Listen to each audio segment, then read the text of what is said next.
delicious, honey. Your breakfasts are a gourmet's dream. You've said that very thing every morning for the last 300 years. Dishing out compliments doesn't cost anything, and if it's the absolute truth, it's all the easier. My beloved old watch. What memories you bring back. I've been thinking for some time now I'd like to give this watch to Walter. I think it's only fitting, don't you? Of course.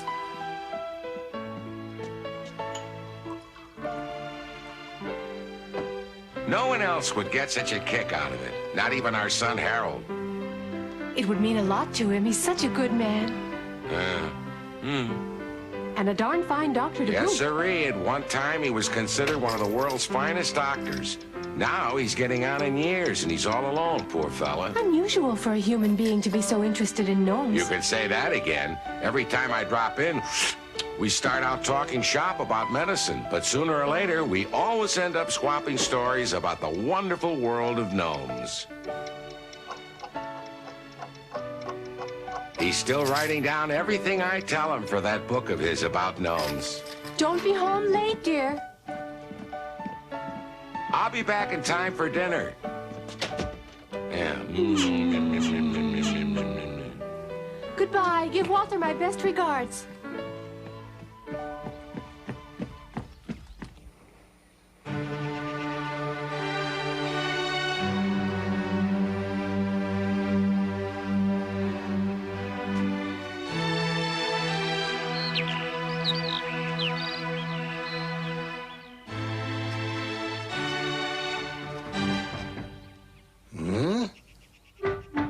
Hello, Walter. Well, if it isn't my dear old friend, David. How you doing, Doc? It's been a while. We two old doctors should get together more often. Lisa sends you her best. Give her my best regards, too. How have you been? Same as you. Younger every day. I wish it were true. My wrinkles have got wrinkles. My memory's getting more fuddled every day. Wait a minute, David. Huh?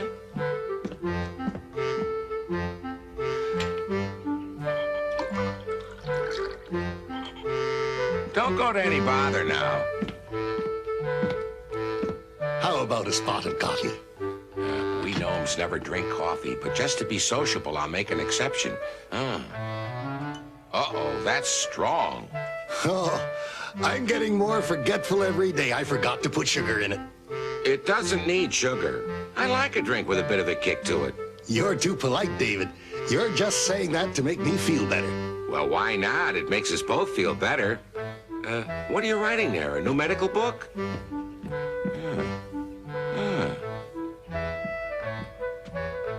No, it's my third book of stories about your world. You know I'm fascinated by gnomes. You shouldn't write any more about us. We've got enough strangers snooping around the woods as it is. I don't mean to intrude, but I think it's important to preserve these stories. Get them written down before they get lost forever. Most of the stories in Volume 2 are about you. And I need just one more story to finish Volume 3. You really want to hear another gnome story? Instead of a serious medical discussion? Oh, yes, I do. Very well, Walter. I'll tell you a tale from long ago. I'll copy it down. This is an old one by your reckoning. It happened 60 years ago. This isn't one I already know about, is it, David? Well, you'll see. It might sound familiar. Would some No, coffee thanks, help? just the same. My coffee fit is over. As I said, this was long ago. Long before you became a man of medicine. Long before you and I started swapping cures and stories. Anyway, one fine spring day as I was heading back home after visiting a patient.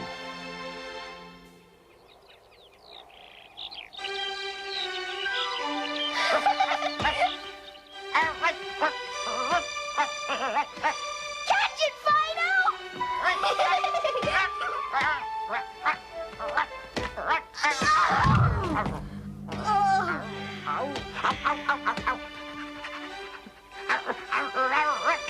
Fetch the ball, Fido!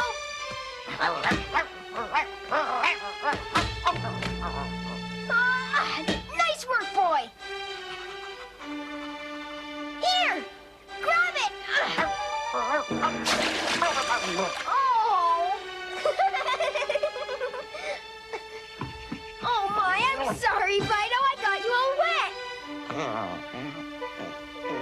Now you're getting me all wet. Oh.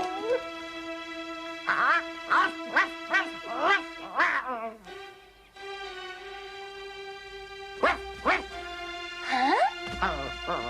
Where are you going? Come back! Fido! Fido, you come back here!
Look, it's up the tree.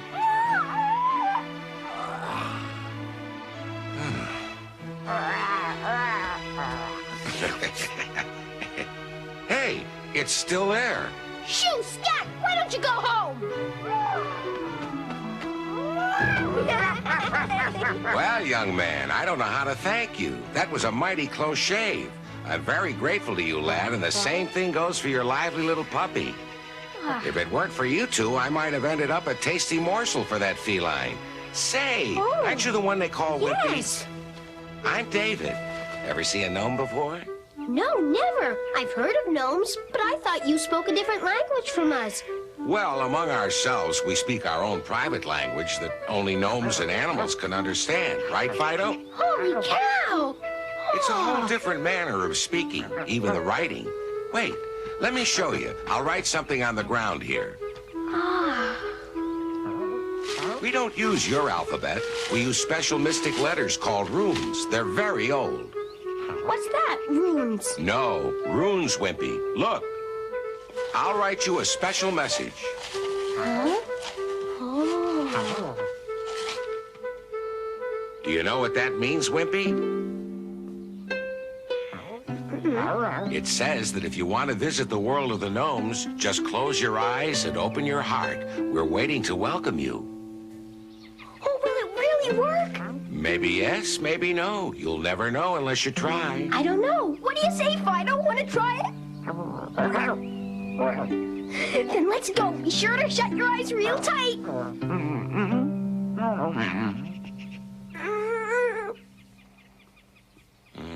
I hope this works. Is it going to take much longer? Just be patient, boy. Now, ready, steady, go!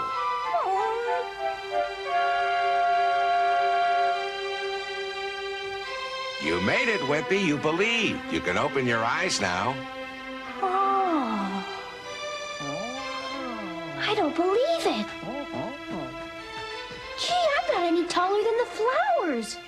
And you're no bigger than a mouse, Fido. You fit right into the world of the gnomes. Hey, that's right. We're in the gnome world now. Don't make such a racket, Wimpy. That cat might come back. I'll take you to see my home and meet my wife. But first, we'll find my friend Nimble the fox. He stays clear of humans because he says he'd rather hide than lose his hide.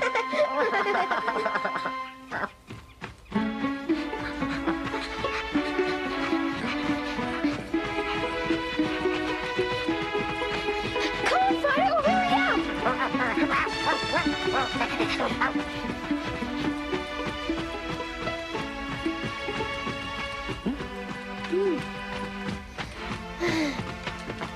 Wimpy, this is Nimble. He takes me anywhere I want to go. He's fast as lightning and smart as a whip. In fact, he just became the father of 3 cute little cubs a few days ago. Hey, that's great. Can we go and see them, please? Well, it's not up to me, but if Nimble says it's okay with him, it's okay with me. What do you say, Nimble? Want to invite our new friends over to see the family? Nimble says it's okay. Let's stop by his burrow for a quick look at those cubs. It's right on the way to my house. Oh, thanks, Nimble, for me. Well, come on then. Let's shake a leg. Okay, Nimble, let's be quick. Oh,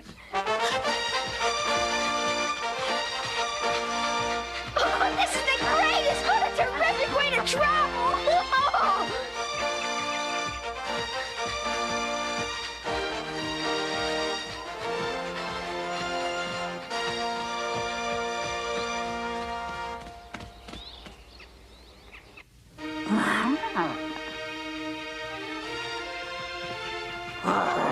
Easy now. Nothing to be afraid of.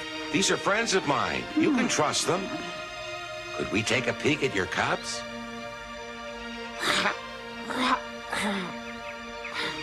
Let's go. She says it's okay. Good!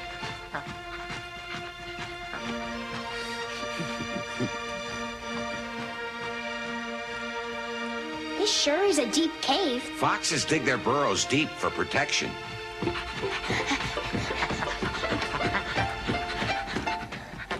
Look, isn't that a beautiful sight? Fantastic.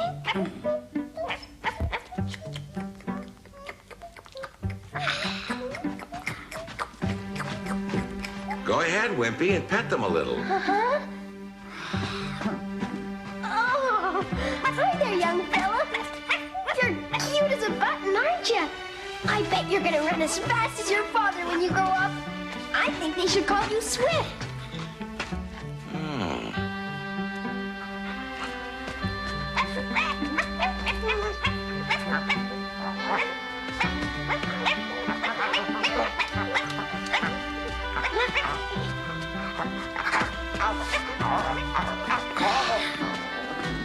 Wimpy, Fido, we better be off. Say so long to your friends and we'll be on our way.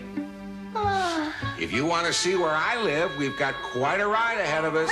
Fido, we have to go with David now.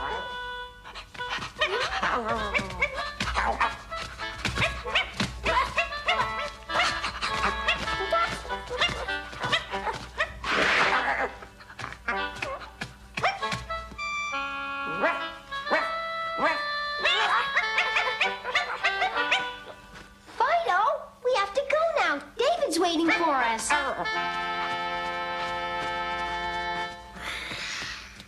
Those are beautiful cubs you have there. No wonder you're so proud of them.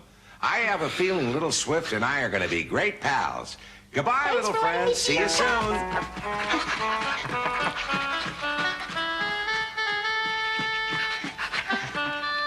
Congratulations, Nimble. That's a wonderful family you've got, and they certainly look like you.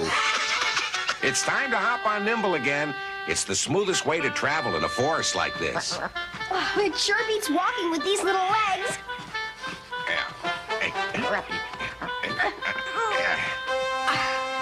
Okay, Nimble, let's go. I'm sure Lisa will be very surprised to meet you. I guess so. Well, here we are. Wonderful! This young stag is a friend of ours.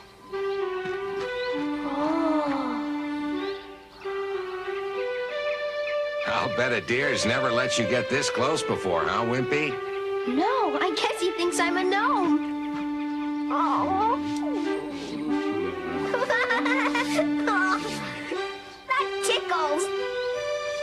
And here's the entrance to my house. You wouldn't call it the lap of luxury, but it's home. Come ahead.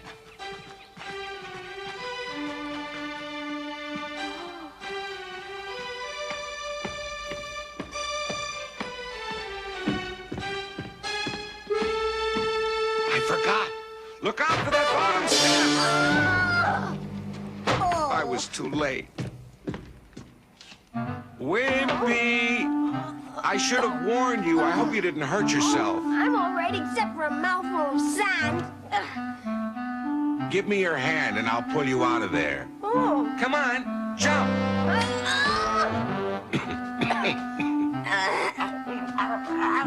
I'm sorry. I didn't warn you till it was too late. That's all right, David. I wasn't watching. It's a trap to catch cats, skunks, weasels, and such. And see? It's to keep our enemies from sneaking up on us. Oh. Come on, Fido. Don't be scared. It's okay. Come on. Fido, don't worry. You don't weigh enough to spring the trap. Oh. Good, good. Now, no unfriendly stranger can follow us.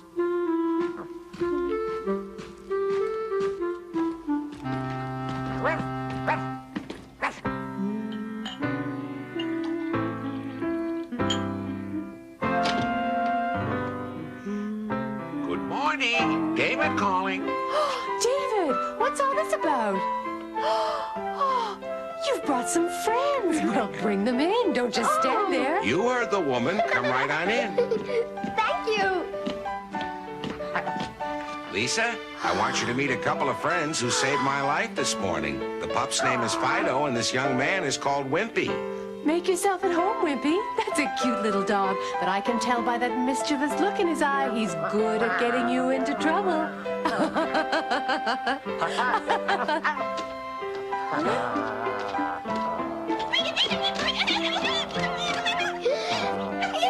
What are those things? Giant rats? No, Wimpy, they're just house mice. We have them as pets instead of dogs. They may look like giants to you, but that's because you've shrunk.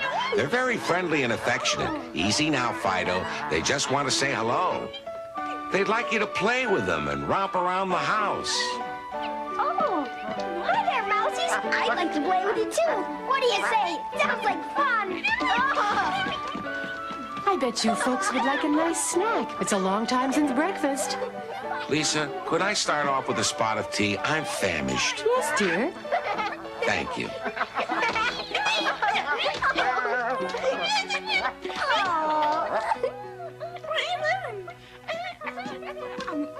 I know it's not much, but I hope you like it. Wimpy, Fido, it's snack time. You can play with those little rascals later. Oh. I think you'll like the wild rose tea. We gnomes drink a lot of it every day. Go ahead, try it.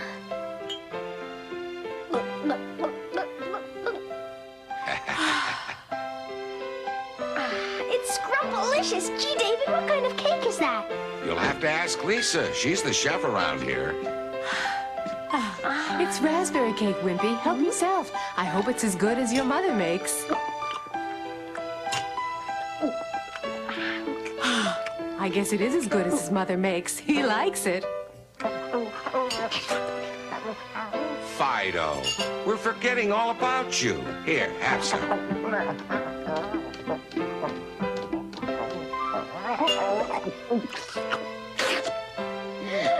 Everything was just delicious. I loved it. Now come with me. I want to show you something you'll like even more.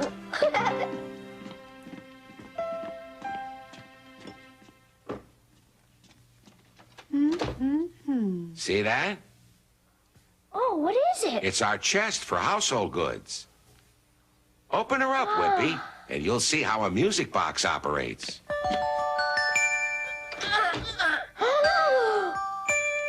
We build our chests with sturdy wood and steel hinges, and every one of them has a music box inside. It's a great place to keep all kinds of stuff. Books, musical instruments, pottery, blankets, just anything. Is that a watch? Nifty, huh? My father gave it to me, and his father gave it to him. It's been in the family for a long time. Oh, it's beautiful. Does it work or is it make-believe? Huh? Sure it works. It's still ticking. Huh? It was made in 1675. The first one of its size. Oh, I wish I had a watch like that. I'd give you this one, Wimpy, but I think you're too young. It's very delicate. With the bouncing around you do, it might get broken. You're right, I guess. Oh, I was forgetting how tiny it is. It's just swell. It's super swell. Wimpy, maybe you'll get one someday if you still believe in gnomes. Oh.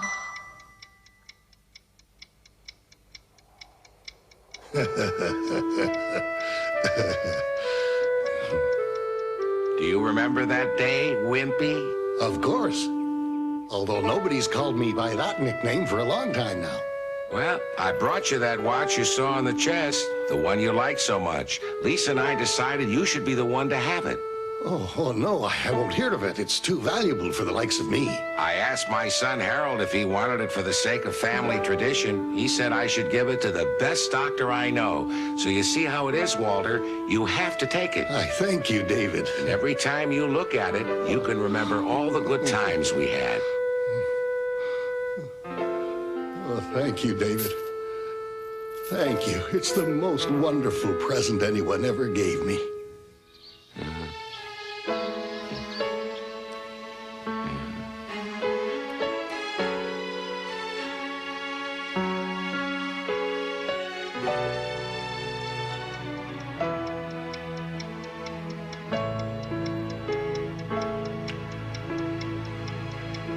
Schlitzweiz.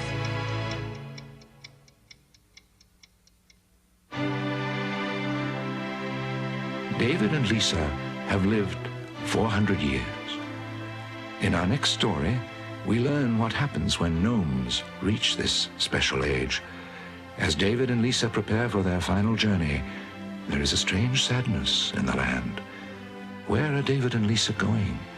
What will they find when they get there? Watch next time as David and Lisa travel to the mountains of beyond.